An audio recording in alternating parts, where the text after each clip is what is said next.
आज आम्ही बघितली जगातली सगळ्यात बुटकी म्हैस, तर चला तुम्हाला पण दाखवतो. तर नमस्कार मित्रांनो, आज आपण सातार मधलं कृषी प्रदर्शन बघायला निघालेलो. हे प्रदर्शन सातार मधल्या झेडपी ग्राउंडवर आहे. मग आम्ही पण थेट आमची गाडी घेऊन तिथं पोहोचलो. आतमध्ये गेल्यावर असं हे ट्रॅक्टर वगैरे लावले होते. त्याचबरोबर आम्हाला वेगवेगळ्या प्रकारचे स्टॉल पण बघायला मिळाले. रात्रीचं आल्यामुळे तर लयच गर्दी होती.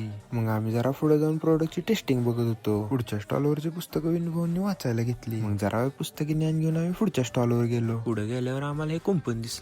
यानंतर विनूभाऊनं 440 झटकात दिला. या स्टॉलवर भाऊ भाजी खटाखट चिरून ढिगच लावत होते. पुढे गेल्यावर विनूभाऊंनी जरा मसाज करून घेतला. प्रदर्शनात मातीच्या वस्तू पण विकायला होत्या. या कृषी प्रदर्शनात माकडं पण आहेत, त्यामुळे जरा जपून या. इथून मग आम्ही गेलो जगातली सगळ्यात बुटकी म्हस बघायला. पण 4 तास उभं राहिल्यामुळे म्हस आम्ही गेल्यावरच बसलेली. मग जरा वेळ वाट बघितल्यानंतर म्हैस परत उभी राहिली. या म्हशीची उंची फक्त 2 फूट 8 इंच एवढीच आहे. त्यामुळे या म्हशीची Guinness book of world record मध्ये सुद्धा नोंद झाली. तुम्हाला म्हैस कशी वाटली कमेंट करून नक्की सांगा.